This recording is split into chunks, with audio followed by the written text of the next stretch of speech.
Assalamu alaikum. Welcome to the 18 days revision crash course for ATX, and we are in day 1, and today's topic is going to be on corporation tax liabilities and losses. So the plan for this series is I'm going to upload 18 videos, that is 18 days revision, and this revision crash course you can use it till March 2026, and the detailed lectures of ATX and the revision kit solutions of ATX are there under my membership. They are not free on YouTube channel, they are under my membership, so you have to join to become my member on my YouTube channel. And for some countries membership is not eligible, so if you are not able to join to my channel, all you need to do is you can contact on my WhatsApp, or you can email me, where I will send you the details for payment. You can purchase this lectures and revision kit solution. If you want, you can purchase them from me. So now let us start with the day 1. So plan of attack. So here I'm going to go through all the topics that we are going to focus on the next 17 days. So day 1, that is today's topic, is on corporation tax liability and losses. I'm going to focus on specific areas, that is for ATX. Okay, of course the tax knowledge you have to know, but that will focus on tax. It's not covered here. Here we are already focusing the new things on ATX, specifically targeting at ATX. Okay, but that does not mean that you should not do the full study of ATX. You should know full knowledge of ATX that you will only get from my full lecture. There are 28 lectures in total for ATX, and by doing sufficient amount of revision kit questions as well as mock papers. Now in day 2, groups for corporation tax and VAT. Day 3, overseas issues. Day 4, CGT. Day 5 is also CGT but on shares and security. Day 6 is again CGT, all the reliefs of CGT. Day 7, stamp taxes. Day 8, inheritance tax. Day 9, trust. So you can see corporation tax and capital gain tax are divided into separate days because the topic is longer compared to inheritance tax. Okay. Next, day 10, we have ethics and all the self-assessment and personal financial management, because ethics is a question which is definitely going to come. You can't skip it. Day 11, income tax. Okay. And day 12, your employment income. Day 13, pension. Day 14, personal tax, all your overseas aspect. Day 15, personal tax planning. Remember, in ATX you will be asked a question on tax planning. It could be any tax: income tax, capital gain tax, corporation tax, inheritance tax, or VAT. For every question there's a tax planning, you have to be ready for it. Day 16, business tax. Day 17, business finance and tax planning for companies. And finally, the final revision will be on VAT. Okay. So now in this video we are going to focus on accounting period. We are in corporation tax. So for companies, what are the accounting periods? How do we calculate their TTP? 4 specific issues that is related for companies while calculating trading profit. Okay.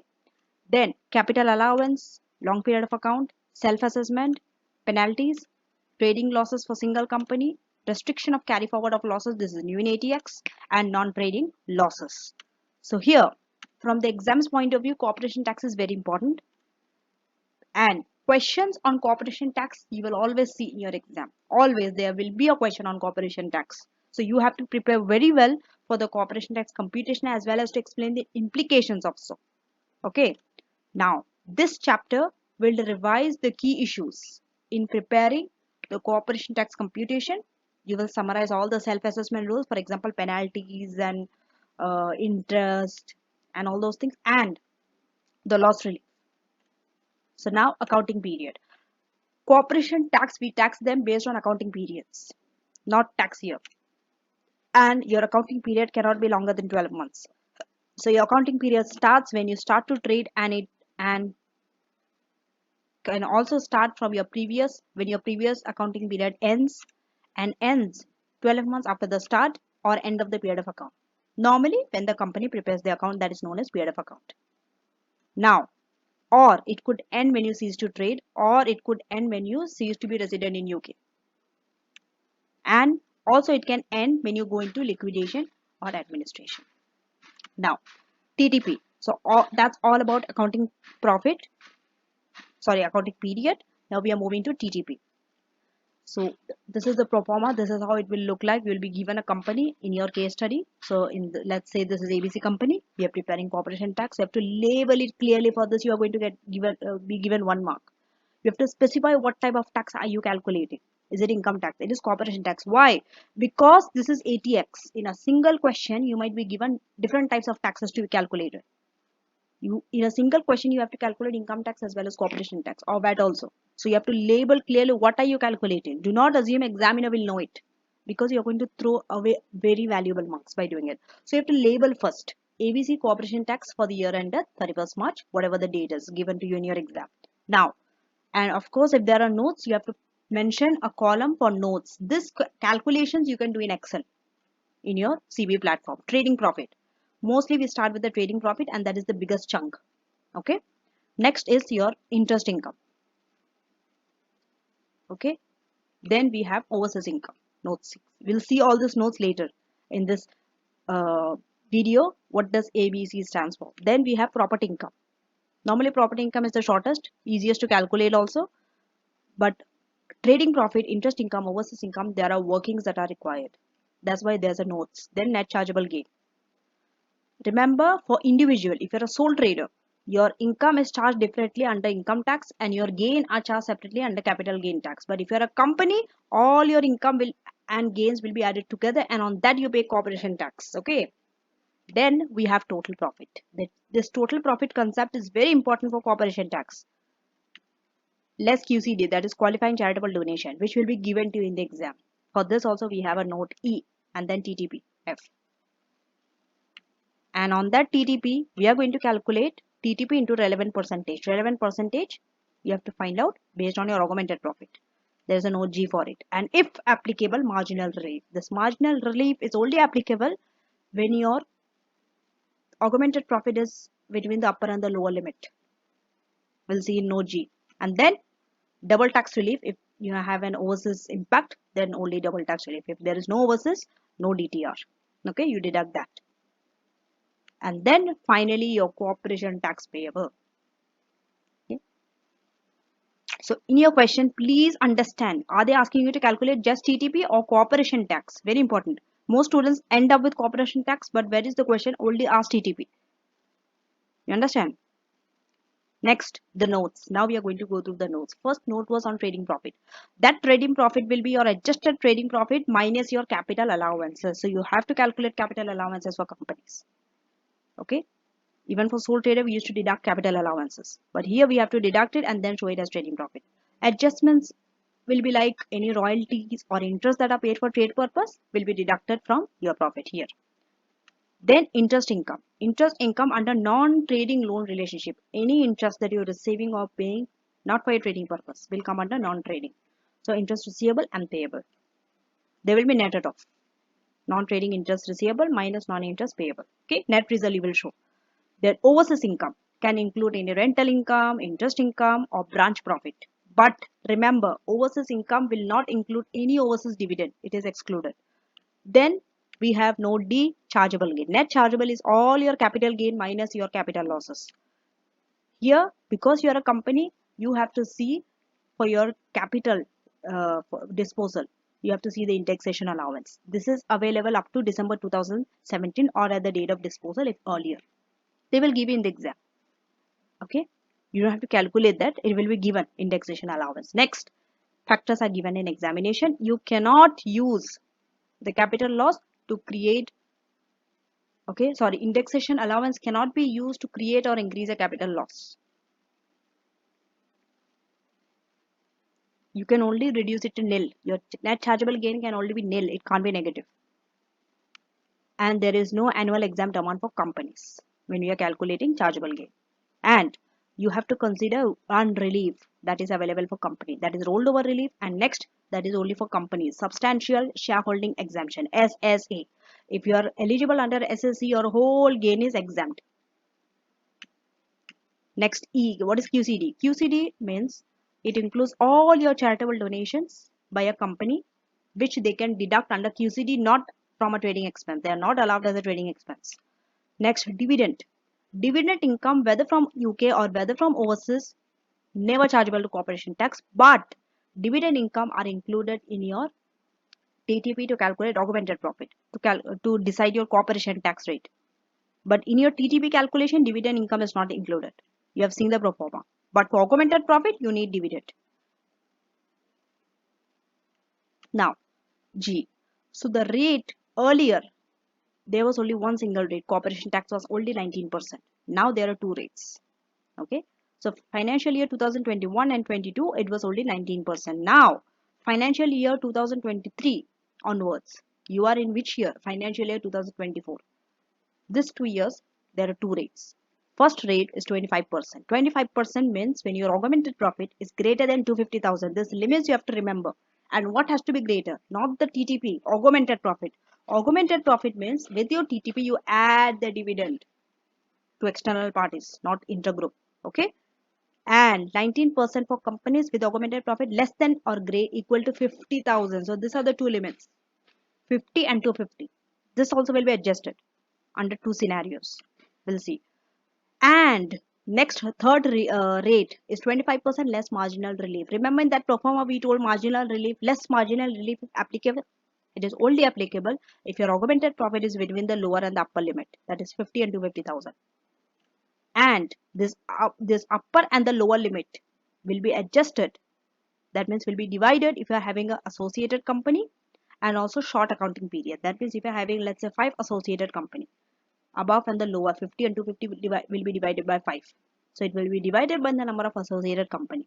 And when you're taking associated company, do not forget the parent company there with the subsidiaries. Okay. And if your period is not 12 months, let's say for 6 months, then also you have to divide, because this 250 and 50 is for 1 year. It's for 12 months. If it's for 6 months, you have to divide 250 by 6 months. That will be half of 250, like that. So under two scenarios only, this limits will change: short accounting period and associated companies. Now, marginal relief. This is how marginal relief is calculated. Your upper limit minus augmented profit into standard fraction. Standard fraction is 3 divided by 200. It's fixed.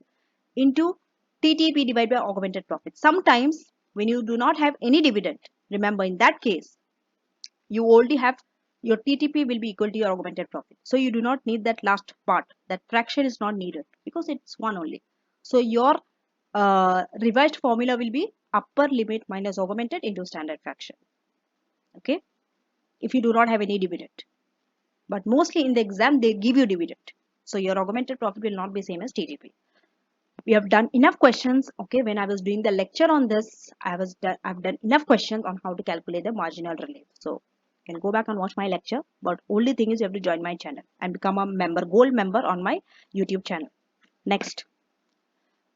The 4 specific issues that are for companies while calculating trading profit. First issue, loan relationship. Second issue, goodwill and other intangible. Third issue, research and development. Fourth issue, gain on shares of companies. We'll cover one by one in detail. First, starting with loan relationship. When it's loan relationship, you have to categorize whether it's for trading loan or non-trading loan. Okay. So all your income, expense, revenue, capital that arises from loan will be taxed under loan relationship rule. Example of trading loan. When you are taking a loan to acquire plant and machinery, PM is plant and machinery. Non-trading loan, when you are taking a loan to buy investment property or a subsidiary. So the trading, so if it's a trading loan, it will come under trading income. If it's non-trading loan, it will come under interest income. And the expense, you have to deduct any expense of the trading loan from the trading income, and for non-trading you have to deduct from interest income. Okay, it's very simple. And remember the relief, if you are making a capital loss under non-trading loan, there's a relief that is available for the net loss. Next, the question. So the exam kit questions, okay, from your Kaplan exam kit questions, revision kit questions, the question that you have to attempt for loan relationship from your section B question is kits. Please make sure that you do this. And definitely I'm going to upload all the revision kit questions on my membership. I've still not uploaded the questions, revision kit questions, but I'm going to upload. My revisions lectures are fully completed. It's there. Students have bought it, they have purchased it, and they have got, usually they have benefited it for their September exam. You can do the same for December and March. So make sure that you buy the lectures before the session is expired. That is for December 2025 and March 2026. Next is goodwill and other intangibles. So under this, first we are going to go through intangibles excluding the goodwill. Intangibles that are acquired by companies. Okay, they are not capital assets for capital gain purpose, but they will follow an accounting treatment. So debit, credit, income and capital, they will form part of a trading income. Why? Because that intangibles you are using it for trading purpose. Normally we take any assets, capital assets, and we charge capital gain tax, but not here. Here intangibles for companies, we are buying it for the trading purpose. Okay, that's why it will form part of a trading income. Next, a company can claim a 4% written down allowance if no amortization in financial account or amortization rate is less than 4,000. So you have an option. Either you can go by the book accounting treatment or you can defer. You can defer when there is no amortization in the financial account or amortization rate is less than 4%.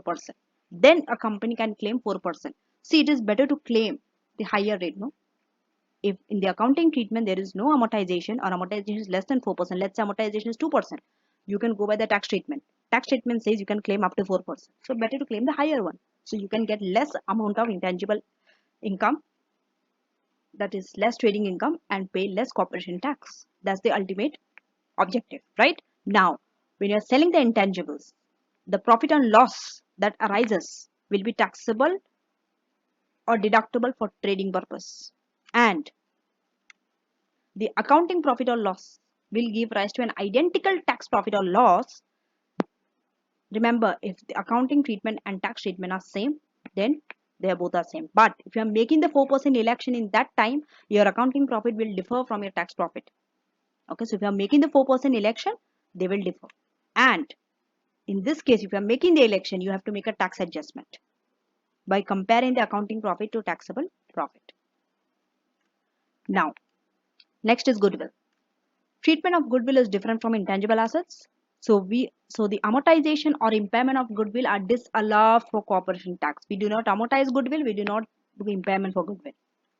So the profit on loss on disposal, that is for goodwill when you dispose.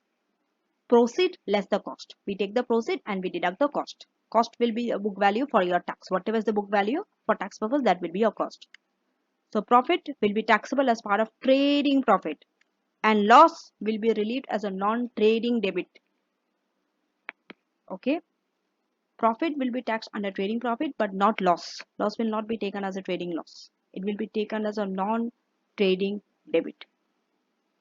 So be careful whether it's a profit or a loss on disposal for goodwill, because profit, it is easier if you are getting a profit, because students often can recall profit with trading profit. But if it's loss, it is not trading loss. It is non-trading debit. That's what you have to remember about loss. But loss on disposal for goodwill is a very rare situation that often comes to exam. It is mostly profit that has been tested. Next, special intangibles roll over relief. If a new intangible is acquired and you have acquired it within 12 months before or up to 36 months after, part of the taxable credit may be deferred. Okay, rather than paying the tax now, you can defer because it's rolled over in. Next, this applies to goodwill as well as other intangibles. Okay, it applies to both goodwill and other intangibles. Maximum that you can defer is the lower of these two figures, your proceed and the amount that you have reinvested, less the cost of original intangible. The amount reinvested less cost of original intangible. Get that and proceed, whichever is lower. Now, the questions from your exam kit on goodwill and other intangibles are this. 3 questions from section A, 4 questions from section B. What are the questions from section A? Janus, then Mita and Snowdown, Joe and Fiona. From section B, we have Maria and Granada. Then we have Achiko, and we have Kids, and we have Evora. Kids, by the way, we have done the similar question for our previous section also, right?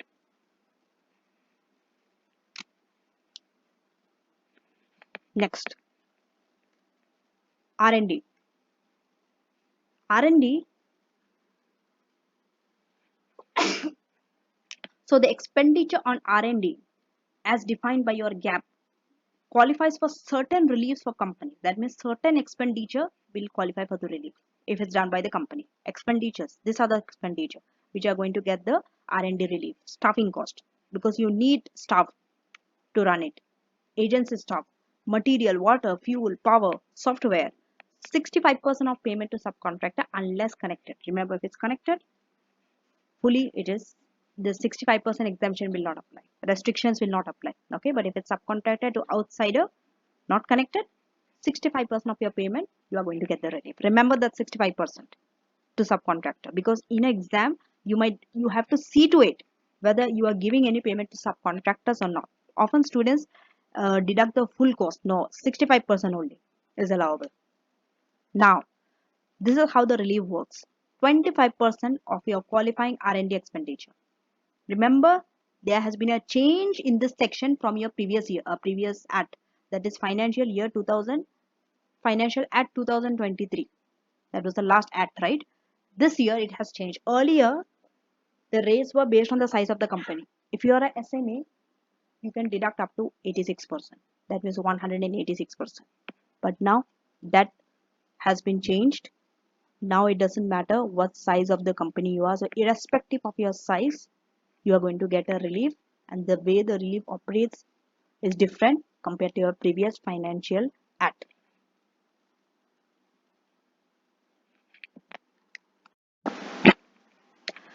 %20 of the qualifying R&D expenditure. Okay, so this will be detailed below how we are going to get the 20% relief. Next, so this relief will be included as a taxable trading income in your TDP and deducted from your corporation tax as a tax credit. If the company pays the tax at the main rate, that is 25%, you will get a net benefit of 15%. We'll see how through this example. So 15% of the qualifying expenditure. So let's say the qualifying expenditure is 10,000. So this is how much tax we are going to save. Okay, the tax credit, 20% of the expenditure. So expenditure is 10,000. Okay, from the 20% of expenditure, we have to deduct 25% of it because it's a corporation tax at main rate. Remember, you have to pay the company tax at 25% to get the 15% net tax saving. If your corporation tax rate is not at 25%, then your net benefit will not be at 15%. This is only for 25% corporation tax rate. The net benefit is 15%. Okay, and then you get the 15% relief. So on your tax 10,000, see, you can take any expenditure. Okay, this is for an illustration purpose. 10,000. So on 10,000, if you take 20%, because only 20% will be eligible for R&D relief, which is 2,000. From there, you have to deduct tax. So 2,000. If you take 25% of that 2,000 is 500, and you get 1,500 as the relief. So 1,500. If you take it of 1,500 of 10,000 is 15%. So hence it's proved that net benefit is 15%. Now, if the company has no corporation tax or insufficient liability to net off their tax credit, then what do you do with the excess? The excess you can carry forward and offset against the first available future corporation tax liability, or you can get it group relief or pay in cash. Okay, this part also has a high chance of being tested in your ATX. Why? Because it has not been tested in tax A. B, this is a new area. There has been a change in syllabus in this part, and the capital expenditure does not qualify for R&D relief. So that's all for R&D relief. The questions that you have to do, section A questions on R&D relief is meter and snow down, and for section B you have to focus on dent, demeanor, and Sabin and pattern. Next area is gains on shares for companies.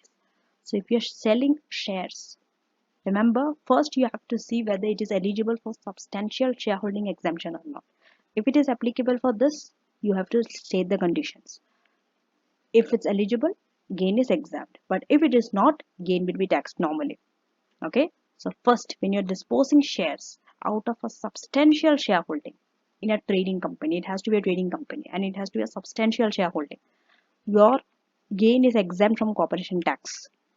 Substantial shareholding will be met if the company has owned the shares greater than or equal to 10% and you have owned it for greater than or 12 months, for continuously 12 months you are owning it, and in the last 6 years. So this three condition has to be met: greater than 10%, at least 12 months, last 6 years.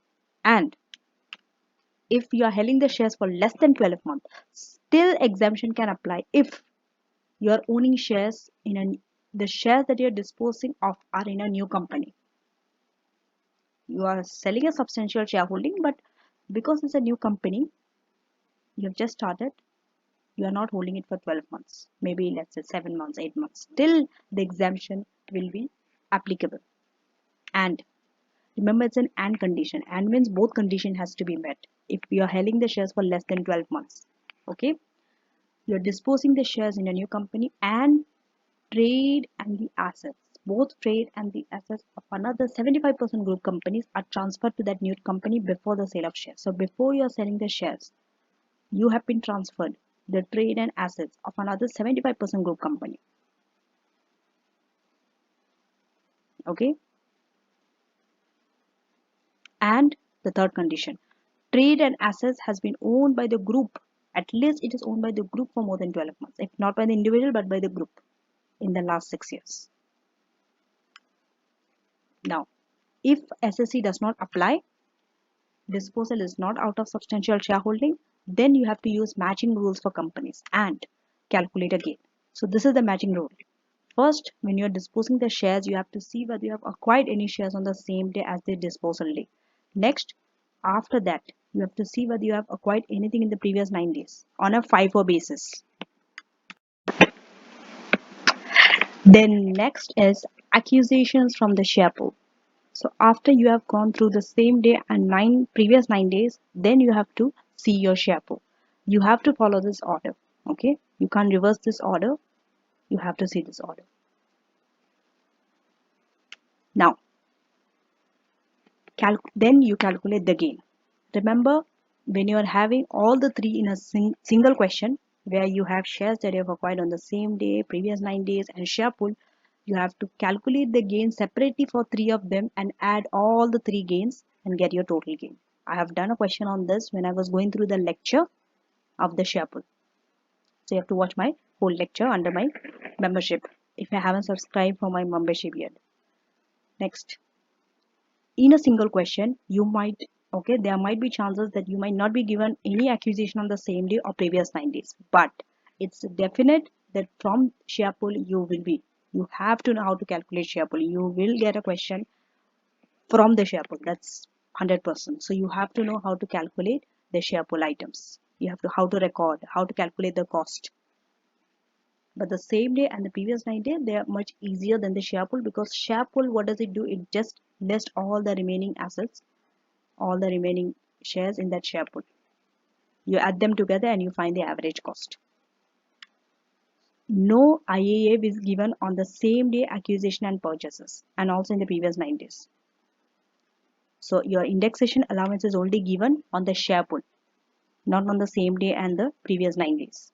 It will be given to you in the question. Then the share pool. So the share pool for the company is different to the share pool for individual. Always see when you're referring to the share pool, is it for sole trader or is it for companies? Because the second rule is different for both. And also indexation allowance is not taken for individuals, but it is taken for companies. Okay. So in companies, the 9 days before on a FIFO basis, this is different. This rule is different. Okay. In the individual, we go by next 30 days on a FIFO basis. So this is how you have to keep the record on the pool. You take the number of shares acquired and sold, find the cost of shares and index cost of the shares. That means cost plus your indexation allowance. They will give you the cost of the shares, they will give you the indexation allowance, and also the number of shares acquired in your question. Next, pool cost, index cost given in the question. When shares are disposed out of that pool, Then you have to find the appropriate portion of the cost and the index cost which relates to the shares that has been disposed. So this is calculated on an average cost basis. Same how you calculate for individuals also. Only thing difference is index cost is not there for individual. So the questions that you have to do for the shares, gain on shares for companies are this 4 questions from section A, that is Janus, Sprint, Gale and Grant, and section B, Fresco, Accutate and Kids. Next is capital allowances. Definite you are going to get a capital allowances, whether for sole trader or for a company. But capital allowance will come. So make sure that you know the full pro forma, even though full from pro forma will not be asked in ATX. Okay, it's very unlikely that you'll be asked. But knowing the full pro forma will help you when you have to do some extracts or which areas need which adjustments. Okay, so capital allowances apply to company in the same way that it applies to unincorporated businesses. You can see chapter 16 in your Kaplan textbook, but with the following additional points. First additional point, for companies, AIA has to be split between the related companies. Okay, the AIA 1 million, if you're having a related companies, that one AIA, that 1 million will be split among the related companies. They are not each going to have different AIA. Okay, so companies that are owned by the same individual, they will be regarded as related where they are engaged in the same activity or they are sharing the same premises. So in your exam, the thing is you have to see whether they are related or unrelated companies. If they are unrelated, if there are two unrelated companies, they both will have separate AIA. Okay, and the company can decide how they want to allocate that single AIA among them.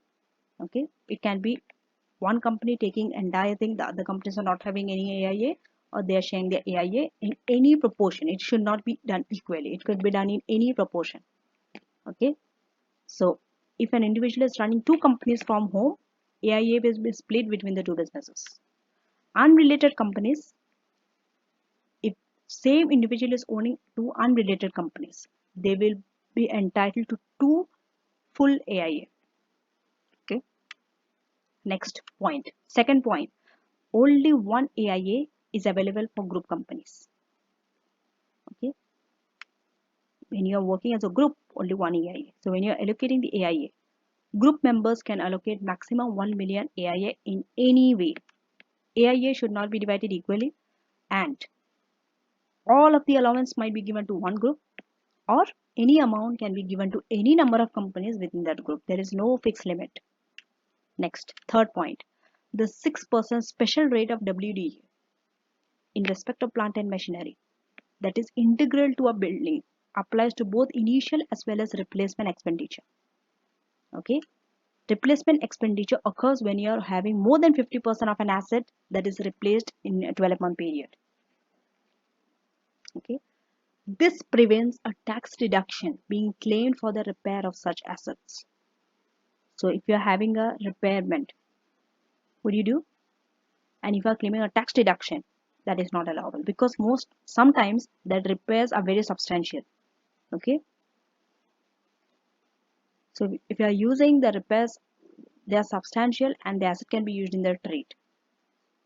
So if that 50% deduction is there, okay, the 6% special rate of WDA, if you can claim for replacement expenditure also, then you can't fully deduct it. So they are preventing you from deducting the full cost of repairment expenditure. That's what they are doing. So the replacement expenditure will only occur when you are having more than 50% of asset is replaced. That means you have to replace more than 50% of an asset in a 12-month period. If you are replacing less than 50%, it is not a replacement expenditure. And if you are taking more than 12 months to repair it, then also it's not a replacement expenditure. Previously, a deduction was allowed. Previously, you could have deducted the repair expenditure for your capital allowance purpose. Okay, so you could deduct the repairs expenditure on an asset if you can use that in the trade before repairs are being carried out. But now this deduction is not available for those plant and machinery that is integral to a building. That means it is inside fixed in the building. For those plant and machinery, you can't deduct. Instead, tax allowance is given how? The tax relief is spread via a special rate WDA. Special rate WDA is 6%. So rather than deducting the plant and machinery integral to a building, the cost, claiming capital allowance, you can get a WDA at 6%. Now, fourth point. Unlike individual sole trader, there are no private use adjustments for companies. So you don't have to draw up a private use asset column. Companies can claim enhanced capital allowance. Remember, this enhanced capital allowance is only applicable for companies, but they can only claim for qualifying plant and machinery that they have purchased between 1st April 2021 to 31st March 2023. Always see for this time period in your exam. If you are purchasing anything within this timeline, you can claim enhanced capital allowance. So ECA, anything purchased between 1st April 2021 to 31st March 2023, but it has to be new plant and machinery, not second hand, and it has to be plant and machinery only, not cars also. So you can claim a 130% super deduction from main pool assets, and if it's a special rate pool assets, 50% FYA, first year allowance. Remember these rates. Okay, this area has a high chance of appearing in your ATX since it's new in ATX, the enhanced capital allowance. Okay. Next, when you dispose those assets on which ECA has been claimed. So, when you dispose asset, what do? Normally, when we dispose asset, we know a balancing charge or allowance might arise. So, when you're disposing an asset on which 130% super deduction has been claimed, it will trigger an immediate balancing charge. That balancing charge will be equal to your disposal proceed. This is what you have to do. Okay, and disposal of assets that qualify for 50% FYA also will have an immediate balancing charge, but that balancing charge will not be equal to disposal proceed. It is divided into two parts. First, take your proceed, multiply the proportion of expenditure on which FYA has been claimed into 50%, and the remaining proceed will be deducted from the special balance on the special rate pool item before you calculate the 6% WDA. Remember, before you calculate 6% WDA, you have to deduct the remaining proceed from the special rate pool item. So mostly this area has a high chance of coming more than the 130% super deduction, because in 130% super deduction, you do not deduct the remaining proceed or any proceed from the main pool item. Entire amount of sale proceed is balancing charge. But if it's a 50% FYA, that is special rate pool item, then balance 50% will be deducted from special rate, the other 50% will be taken as balancing charge. And from your exam's point of view, a question will not be asked where you are claiming an enhanced capital allowance, but you will be asked to deal with questions when you are disposing the plant and machinery on which enhanced capital allowances were claimed. Okay, now the pro forma of capital allowances for companies. So these are the columns that you have to draw up: AIA, FYA, the two allowances, then MP main pool, SRP special rate pool, SLA short life asset, and allowance. So you will be given the brought forward balances. Depending on the pool, you will put it in the correct column. This question you can do it in Excel. Okay, so in main pool, you'll be given the balance in the question, special rate, and short life. Next, any additions, which are cars which are not eligible for AIA. See, cars can be eligible for FYA if it's new and 0% emission, but cars other than that are not eligible for AIA, also not eligible for FYA also. Okay, so that's why first item is additions, mostly cars where no AIA is claimed, which will put in the main pool. It could go in the special rate pool also based on the emission level of the car. If it's between 0 to 50, main pool, more than 50, SRP, special rate pool. Additions with AIA. Remember, when you are given AIA, first utilize it against special rate pool item, because special rate pool item WD is less, 6%, whereas main pool is 18%. So first on special rate pool item, in the AIA column will deduct. Maximum is 1 million. If it's less than 1 million, some part you can deduct from main pool item also. If entire 1 million goes in the special rate pool only, you have nothing to deduct from main pool. Okay, so this, remember, the time you deduct AIA, immediately in the allowance section you will put the AIA. Okay, and the balance, once you deduct the SRP, whatever the items, deduct AIA, the balance goes in the special rate pool item. Next, Main pool. Main pool, you take AIA deduct, and again it's an allowance column you have to add, and the balance goes in the main pool. Next, disposal. Disposal, when you're recording, it has to be lower of the original cost and the sale proceed. In the main pool, you will deduct special rate and short life asset. And balancing charge on those assets which qualify for super deduction. That is 130% deduction means in the main pool. But nothing goes in the main pool. Directly it's a balancing charge. That's why BC. And because it's a balancing charge, remember the other two items. AIA is a balancing allowance. This is balancing charge. That's why it is shown as a negative when you're writing in the allowance column. So balancing charge will always be shown as a negative figure in the allowance column. That's why I put it in bracket. And next is again balancing charge on proceed, that is relating to 50% FYA. Deduct. Next, balance of the proceed you will deduct from the special rate pool item, SRP. Then you write the total. Until this, you are going to add up the total in the main pool, special rate and short life asset. Remember, we are not going to have any total in AIA or FYA because they are two allowances column. Okay. Then balancing allowance and charge will arise in your short life asset. Okay. Depending on the proceed, whether it is more than that tax with known value or not. If it's a balancing allowance, you will show it as a positive figure. If it's a balancing charge, you will show it as a negative figure in the allowance column. Small pool WDA. Small pool WDA means if your special rate pool or main pool is the amount is less than 1000, then rather than claiming small amount 6 or 18% of that 1000, which is very small amount, deduct the entire 1000. Claim the entire 1000 as a allowance. Okay, so always check the total. That's why you always have to check the running total to see whether it's more than 1000 or less than 1000. That's why they say if applicable. It might not be always applicable for all the questions. Most of the time it is not applicable. Very few questions have this small pool WDA tested. Next, then you will deduct. Remember, disposal has to be deducted before WDA. That has to be dealt first. Then you come to return allowance at 18% from main pool. You will add in the allowance column. Then WDA 6% from special rate pool you will deduct, and in the allowance column you will put. And additions with FYA is the last item. FYA is 100% for new zero emission car, which will go in the FYA column, and 100%. This is also an allowance. In the allowance column, you will take the 100% FYA. And finally, you are going to write the carried forward balance, the tax written down value. So the carried forward balance you need if you are doing for multiple years. Mostly in tax we used to do that, but in ATX you will not be asked for multiple years. You will be asked for single year only. Okay. So this carried forward will become the opening balance in the next year. Okay. So FYA is 0, of course. Main pool, then special rate, and short life asset also will not have anything because we have sold entirely and got a balancing allowance or charge. Next is the total allowance, where we'll add all the allowance in the allowance column. So we have one AIA, two AIA in fact, one from special rate, one from main pool. Then we have two balancing charge, one on 50%, one on 130% super deduction. Then we have a balancing allowance or charge on the selling of short life asset. Then we have two WDA, one at 18 and 6%, and FYA.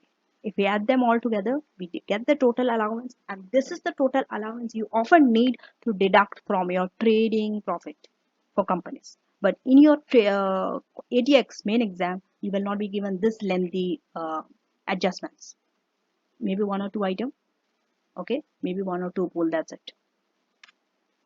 Now, structures and building allowance. So this is available for qualifying cost of new non-residential, okay, structures and buildings, and it has to be new, and any renovation or extensions of that existing building. So non-qualifying cost, these are non-qualifying. That means you can't claim SBA on this cost of land, legal fees, stamp duty, land tax, or repairs. SBAs are available 3% straight line from date brought into use, time apportioned if partway through APS accounting period. Okay, if you do not have that building throughout the year, you can take it for the number of months it was available for use. Next, when you dispose a building on which SBA was claimed, so now the seller will time apportion the SBA to the date of disposal. No balancing allowance or charge will arise. Sale proceed. see, for gain, you have to take our sale proceed, right? Sale proceed will be equal to sale proceed will be increased by your SBA claimed. It will be added. SBA that you have claimed will be added to your sale proceed in order to calculate gain. From the buyer's perspective, they are going to receive the remainder of SBA at 3% based on the original cost. So for SBA, when you are being tested, always see from the buyer's and the seller's perspective. What seller has to do, what buyer has to do. Seller will add it with sale proceed, buyer will claim 3% on the remaining. Exam questions that you have to do from capital allowances. Section A, Janus, Plaid and Quayle, Joey and Fiona and Waverly and Setley. Section B questions, Sabine and Peyton, Lisa and Yakwi. Moving on to the next area, long period of account. When your accounting period is more than 12 months, it is split into two accounting period. First 12 months and remainder. Always it is first 12 months first and then the remainder, not the other way around, okay? For each accounting period, HMRC will require you a separate CT. CT means Corporation Tax Computation and a separate CT, Corporation Tax 600 return. Note, there will be two separate pay days, 9 months and 1 day after the end of accounting period, because you are having two accounting periods. So from that you have to take 9 months and 1 day if you are a small company. But for the filing date of the return, there is only one date. Payment dates for corporation tax is 2 dates, but filing date of the return is only one. That is 12 months after the end of the long period of account. After the long period of account, the last day, you have to take 12 months from that day. Next, how do you split the profit? This table will help you. When you're having a trading profit before capital allowance, time apportion. Capital allowance, separate computations.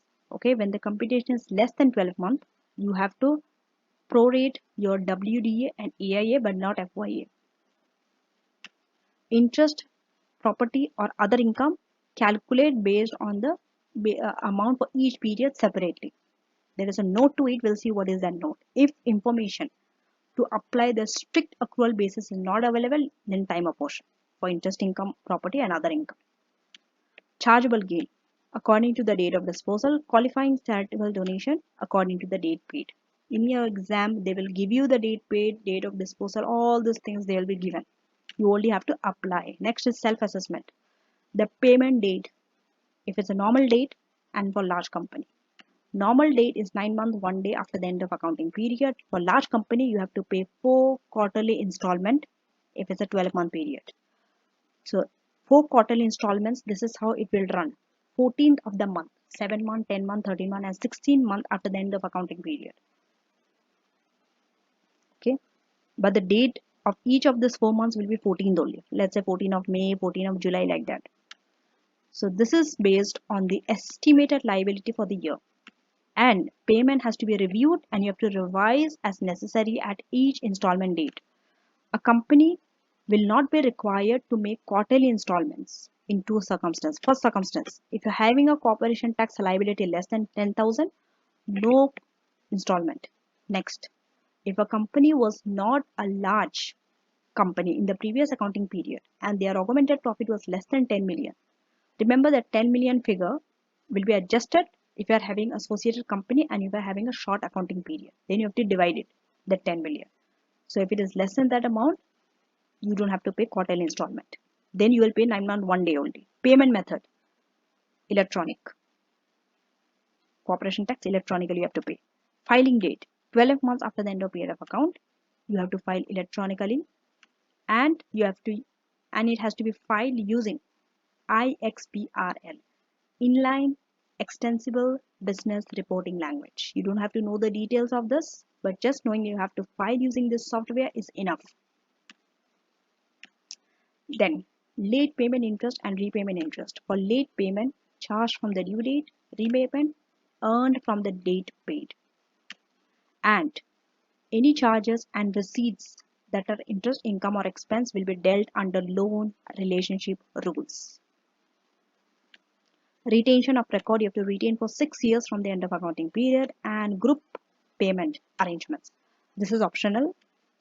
At least one group company will pay installments And associated companies can arrange for one group company to pay the quarterly installments on behalf of the whole group.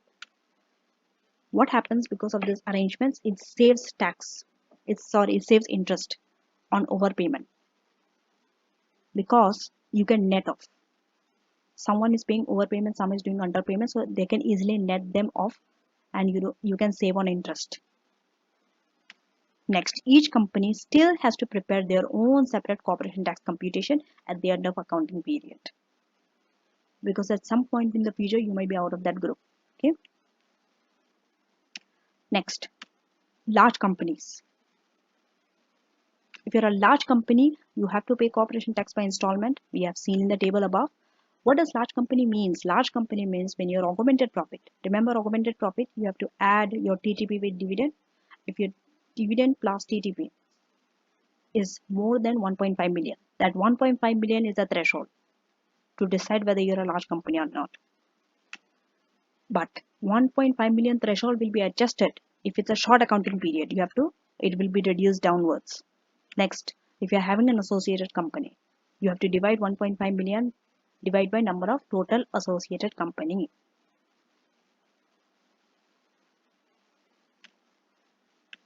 Augmented profit. Augmented profit is your TTP plus dividend received is your augmented profit. Remember, exclude dividend from associated companies. If you are receiving any dividend from your associated companies, they are not taken. This dividend that you have got is external, outside the group. Okay, they are non-group dividends. Compliance check. HMRC has to give a written notice when they intend to do a compliance check into the tax return. Time limit to make a compliance check. When a return is submitted on time versus when a return is submitted late, then the time limit for compliance check will differ. If you are submitting your return on time, then compliance check time limit will be 12 months after the actual submission date. When you are submitting return late, then the time limit for compliance check will be 12 months after 31st Jan or 30th April or 31st July or 31st October following the actual filing date of the return. And a compliance check will end when HMRC will give you a notice. Company has 30 days to amend their return if it's applicable. Sometimes they might not have to amend the return, but sometimes if they have to do, time limit is only 30 days, not 1 month. 1 month, why not 1 month? Some months have 31 days, so you have to strictly apply to 30 days. Next, what about amendments, errors and mistakes? If there is any amendment or error and mistake, company has to amend it in their return within 12 months from the filing date. HMRC, if they have to amend the return, they are having lesser time than the company. They have to amend within 9 months from the date the return is filed. A company can make a claim for an overpayment relief, and the time limit is within 4 years from the end of relevant accounting period. Exam questions on self-assessment, that is on penalties and all those things, is Waverley and Set Limited Group on your section A. Next is penalties.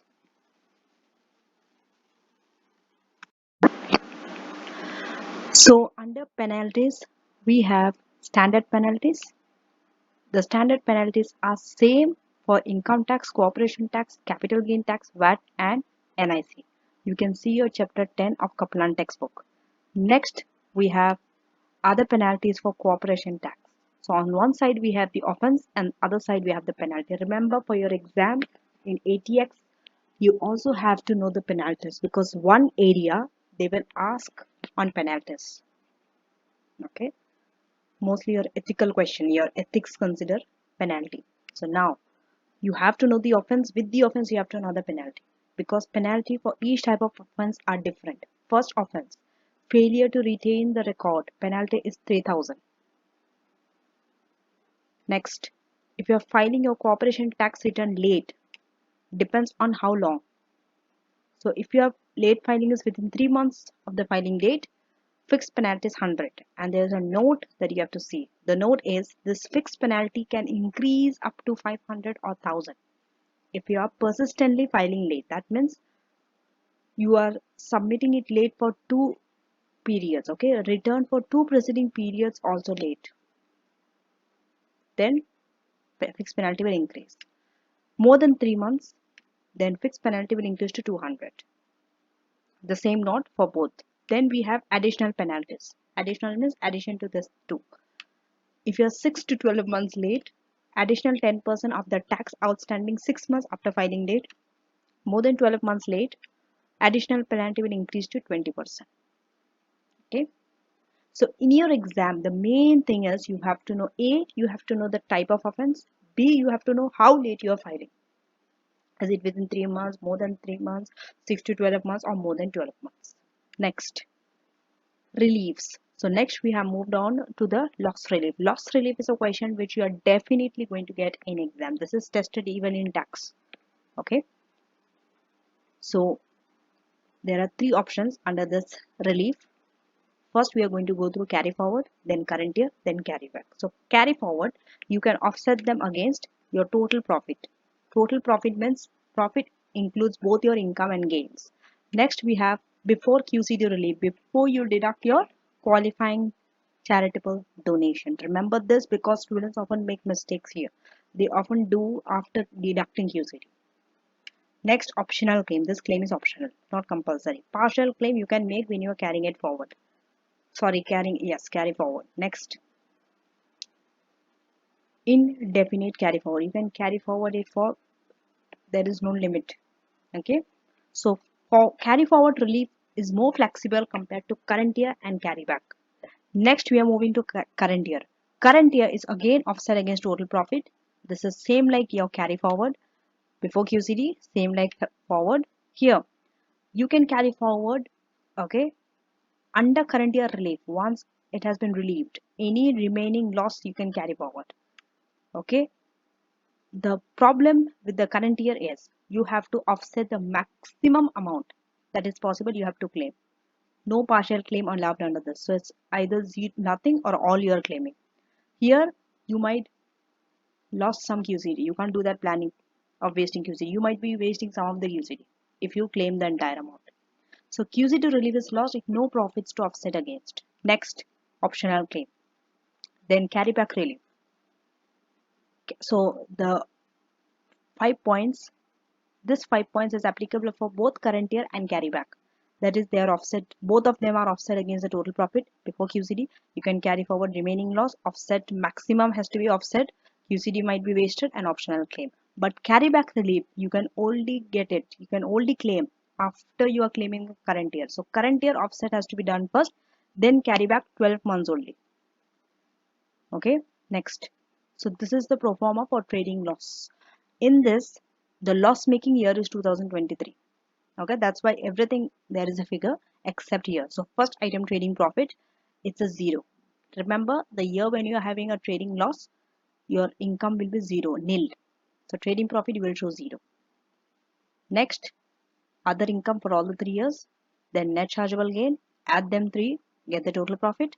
Then we have loss relief to deduct. This is the order. Current year, that is 2023, then carry back 2022, and then carry forward 2024. X1, X2, X3. Then 0 for the previous 2 years, and for 2024 you might have some amount. Then you will deduct your QCD from all the 3 years, but 2022 and 23 is wasted, and here, see, it's not always wasted. We're just assuming that it's wasted, okay? Sometimes, most of the time in your exam paper, in a question, it is wasted or partial waste. Not even if the entire amount is not waste, maybe partial waste, depending on the total profit, the amount of profit you have left after deducting loss relief. And then your TTP, which is 0 for the previous 2 years, and in the future year 2024 you will be having some amount. Next, so this is the explanation of that pro forma. So in that table, 2023 was the loss making year. So trading profit, whenever the question asks for trading profit assessment, it is nil. You have to have a separate working of the loss. You have to show a loss memo on how you have utilized the loss. Okay, assuming there is a sufficient loss available and assuming that the loss is relieved as early as possible, you have to offset in this order. First, current year relief. Next, carry back and future. Now, from the exam's point of view, when you're dealing with a loss question, you have to adopt a methodological approach. Okay, there's a method to, because there are so many questions, so many types of profits, you might have more than single type of loss. Okay, so that's why you have to show you're working in a loss working. That means how much loss has been relieved and how much is unrelieved. Now, how do you approach? First, lay out the years, that is in a column format. 2022, 23, 24, like that. Next, calculate your TTP ignoring the losses. This is in Excel you have to do. Third, you have to use a separate loss working, loss memo. While you're doing in the TTP, at the same time simultaneously do a loss memo also. 4. If you're having more than one loss, deal with the earliest loss first. 5th, you have to choose the loss relief by reference to. When you're choosing the loss relief, choose the one which is giving you the highest tax saving. That means you can save tax at the highest possible rate. Next, that should be your aim. Your corporation tax should be based on the level of your augmented profit. And next choice is based on your cash flow. From the cash flows point of view, you might want to carry back. You might want to carry back first. Why? Because it will result in a repayment of tax. Then you carry forward. Remember, if you carry forward, from the point of cash flow, it is not beneficial because it will only result in reduction of your future tax. And you can offset as soon as possible. Okay, if you want to offset as soon as possible, earlier year. And if you do not want to waste your QCD, then you might do partial claim, that is carry for future relief. So these are some options you have to take into account. When you do not want to waste QCD, unrelieved QCDs, remember, if it is QCD, you can't carry forward. That's a disadvantage with QCD. If it's a trading loss, yes, you can carry forward. Now, the questions on the loss relief, the 3 questions from section A are Drench, then Janus, and the group Amplat. From section B, it is Cresco and Fox Limited. Now, terminal loss relief. So one more relief we have left, that is terminal loss relief. So the loss in the final 12 months of trading. First, you do the current year offset, then carry back before deducting QCD, and you can carry it back to 36 months, okay, before the loss making period. And it's on a LIFO basis, that means last year first. The latest year should be offset first when you're going 3 years back. Now, restriction of carry forward of losses. So this is the next part. This part has not been, that's not there in tax, it is new in ATX, and this area also has a chance of coming in your exam. That is, when you have to carry forward your loss, there's a restriction that applies. We'll see why. Mostly because of 2 reasons. First, when your trade becomes small or negligible, you can only carry the loss forward if you can utilize, if you're getting the profit against that trade. That means you have to have the same trade and you should have some trading profit from that trade profit. That same trade, then only you can utilize your loss. So your trading loss can be utilized against the trading profit from the same trade. Next, if your trade has ceased, you cannot carry forward your loss. Third, you can carry forward loss. Okay, you cannot carry forward your loss beyond the date of change in ownership. If there's a change in ownership, you can't carry forward the loss. Change in ownership means more than 50% shares has been acquired, where a negligible trading activity is revived after a change in ownership. That means your trading activity is small or negligible, it has been changed due to a change in ownership, or there was a change in ownership and a major change in the nature of trade also in the 5-year period. If any of this condition applies, you cannot carry forward your loss. So either the trading activity has changed or the ownership has changed. Now the questions on this is Maria and Granada from section B. Next we have non-trading loss. This is the last part of this revision. So under non-trading losses, we have 3 types of loss. First loss is capital loss. How are we going to utilize it? Current year and carry forward. Remember, capital loss you can't carry back. Then only against chargeable gains. This is most restrictive, I would say, out of the other lot. Okay, others are more flexible, but capital loss you can only utilize it against chargeable gain. Partial claims are not allowed. Losses has to be offset as soon as possible. That means current year first and then carry forward. So that is the only option that is remaining for capital loss. Moving to the next loss, that is property loss. This you can do current year and then carry forward against total profit before QCD. Partial claims are only allowed for the losses that has been carried forward. Next we have loan relationship deficit. Four options are available. First option, against total profit before QCD for the current period, you can carry back against the interest income of the previous 12 months. When you're carrying it back, it's not against total profit before QCD any longer. It is against interest income only. And when you're carrying it forward, again it is total profit before QCD. So current year and forward year are same, but when you're carrying it back, then group relief.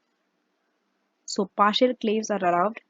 Company can choose how much deficit they want to relieve under each option. Under each option means under these four options. They have that flexibility.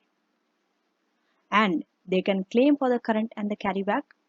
Okay. So if they want to claim for it, it has to be made within 2 years of the end of the accounting period of loss. Remember the 2 years period. So that's it for this. We have completed day 1 with the loss relief and the corporation tax. Now we will move on to day 2. So all you have to do is you have to subscribe to my channel and you have to go to my playlist, the revision series ATX revision crash course, and you can watch out all my revision series, the 18 days revision plan. So this is day 1 and I shall see you in day 2. Again, dealing with corporation tax.